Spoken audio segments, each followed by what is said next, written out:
I'm sorry, sir, but your account is locked. There's nothing else I can do, The teller said, barely glancing up.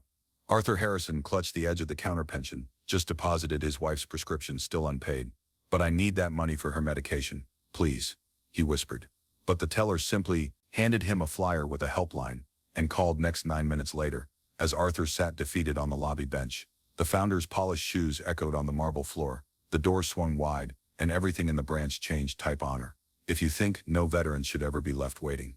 Arthur Harrison, 75, silver hair neatly combed, wore his faded military jacket clutching a paper bag containing a prescription and his pension card. First National Fidelity Bank on Main Street, Kansas. Cold marble floors, worn plastic chairs, the steady hum of air conditioning. A long line of customers shuffled forward under harsh fluorescent lighting, the subtle scent of coffee mingled with antiseptic cleaner. Arthur took a numbered ticket, his hand trembling slightly. He waited nearly 40 minutes watching the digital display tick forward, with agonizing slowness. The teller, Amanda, had a youthful face, probably still in her 20s. She processed Arthur's request mechanically, checking his documents before shaking her head decisively. I'm sorry, sir. New policy. Your documents aren't up to date. Arthur leaned forward, voice low, but urgent. My pension just arrived. My wife's sick. I need to buy her heart medication. Amanda's expression remained neutral, professional. I'm sorry, there's nothing I can do. Please call this number. Mr. Collins. The branch manager appeared behind her, stern-faced, impeccably dressed, utterly unmoved. Our hands are tied, sir. Rules are rules. Security. Please assist the security guard. Mike approached with rehearsed courtesy. Sir, I need to ask you to step away from the counter. Customers nearby averted their eyes. A woman clutched her purse tighter. A businessman studied his phone with sudden interest. No one spoke up. Arthur collapsed onto a waiting area bench, staring at the prescription. In his hands, his fingers, once steady enough to field strip a rifle blindfolded, now trembled. As he dialed his wife's number, they froze it. Martha, I'm so sorry. His voice broke. 75 years old, 2 tours in Vietnam, a Purple Heart recipient, reduced to begging for his own money. In his pocket, a half-empty bottle of heart pills rattled like a timer running out. No one inside that bank realized 9 minutes from now, their entire view of right and wrong would be flipped upside down behind the counter. Amanda exhaled heavily, typing a message to her colleague at the next window. I hate this. He's always so polite, but Collins says no exceptions. The older teller, Barbara, who'd worked there for 23 years, replied with a sad face emoji. Back in the day, we knew our customers. Now, it's just rules and screen. In his glass-walled office, Mr. Collins reviewed an email from headquarters, satisfaction evident in his tight smile. The subject line read, Compliance Excellence Award Q2 nominees. Compliance is king. I don't want any trouble with headquarters, he muttered, straightening his already perfect tie. Meanwhile, an elderly woman in line whispered to her middle-aged son, that man fought for this country. Why can't they help him? Her son shook his head, resignation in his eyes.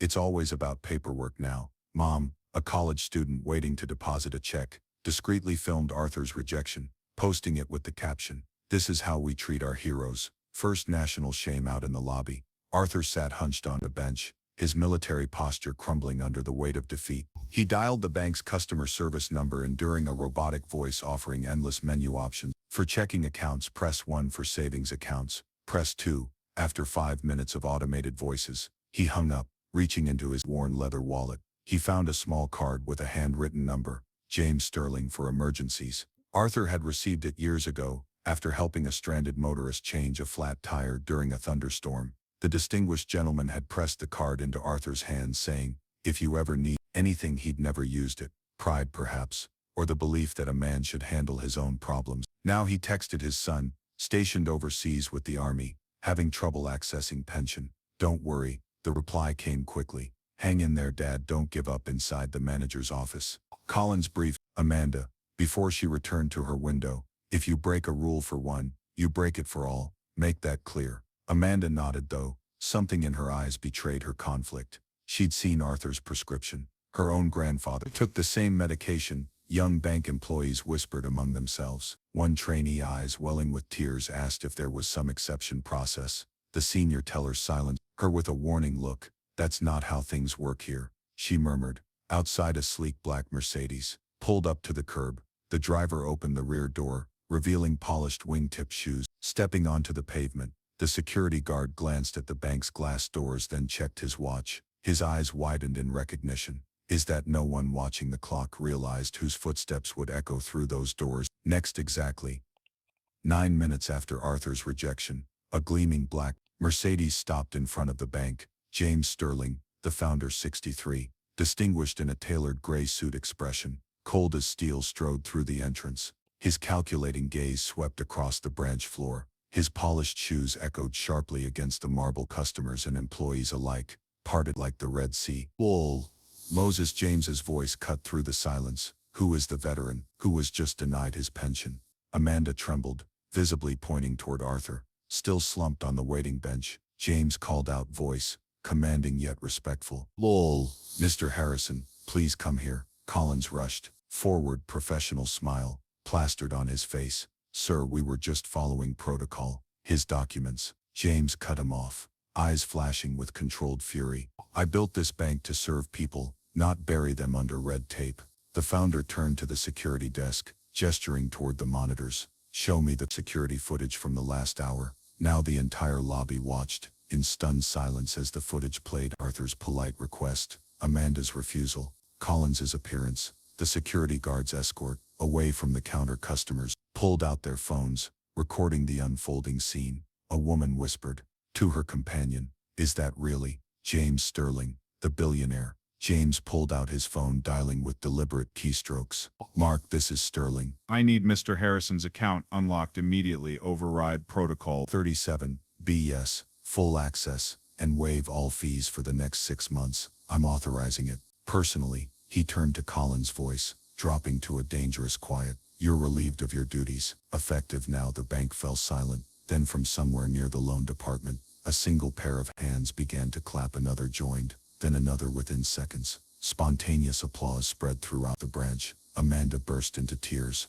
mouthing, I'm sorry, toward Arthur. Mike, the security guard, rendered a perfect military salute. Thank you for your service, sir. James personally escorted Arthur to the manager's office, now Collins's former domain. He closed the door behind them, but through the glass walls, customers could see James handing Arthur an envelope, then shaking his hand with profound respect. When they emerged, 10 minutes later, Arthur stood taller. Dignity restored. James addressed the entire branch, voice carrying clearly, effective immediately. First National Fidelity Bank is implementing the Veterans First initiative. All veterans receive priority service, simplified verification procedures, and dedicated support staff. Compassion before compliance. Always local news crews responding to viral social media. Alerts arrived just in time to capture James announcing the new policy. The hashtag #respect. Our veterans trended nationally within the hour. As Arthur left with his pension funds, James sent a company-wide email from his phone. From today, all veterans receive priority service, no exceptions. Compassion before compliance.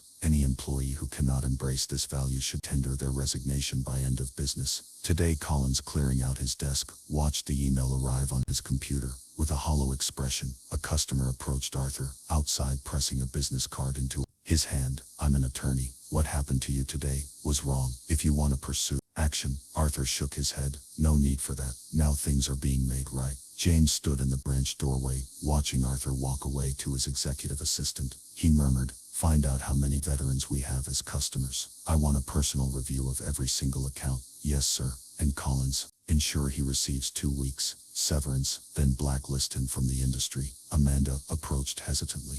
Mr. Sterling, I should have. You'll receive additional training, not termination. James interrupted. Sometimes the problem is the culture, not the individual. But remember this day, young lady, banking isn't about money, it's about people. Arthur's phone buzzed with a text as he walked toward the pharmacy account. Access restored. Additional $5,000 deposited for inconvenience. James Sterling.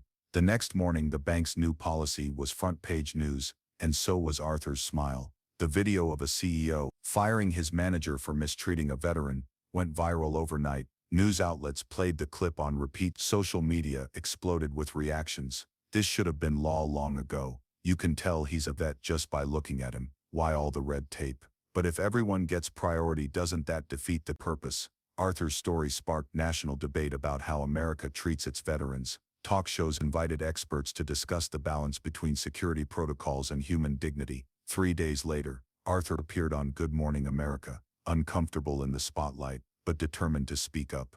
Never wanted special treatment, just respect and a little help when it matters. First National Fidelity Bank organized Veterans Day, inviting former service members from across the state to receive financial advice, special offers, and simplified account verification. Amanda surprisingly received a promotion. James Sterling recognized her tears as genuine remorse and appointed her as the new Veteran Services Coordinator. "I'll never put paperwork above people again," she promised during her training session with 20 other employees selected for the new initiative. Arthur used his pension to purchase Martha's medication. The extra money from Sterling went largely untouched until Arthur learned about a fellow veteran losing his home. Then the entire sum was anonymously donated to help save the house. The branch transformed physically as well. The cold marble remained, but comfortable seating replaced plastic chairs. A dedicated service counter opened for veterans staffed by employees with military family connections, who understood the unique challenges veterans faced. Collins attempted to sue for wrongful termination, but withdrew his case when his emails directing staff to prioritize compliance over compassion became public. James Sterling received the American Legion's highest civilian honor during his acceptance speech. He announced a nationwide program offering financial literacy training specifically designed for veterans transitioning to civilian life. Banking should help people build futures, not create obstacles. He declared to thunderous applause. A 10-year-old boy who had witnessed the original confrontation wrote an essay for school titled "The Day Money Didn't Matter." His conclusion read, "True respect is worth more than any bank balance." The essay won a state competition and was published in the local paper, where Arthur read it with misty eyes. 6 months later, First National Fidelity's veteran-friendly policies had been adopted by 3 major national banks and dozens of regional institutions. Martha's health improved with proper medication. Arthur volunteered weekly at the VA, helping other veterans navigate financial systems, and every Friday morning,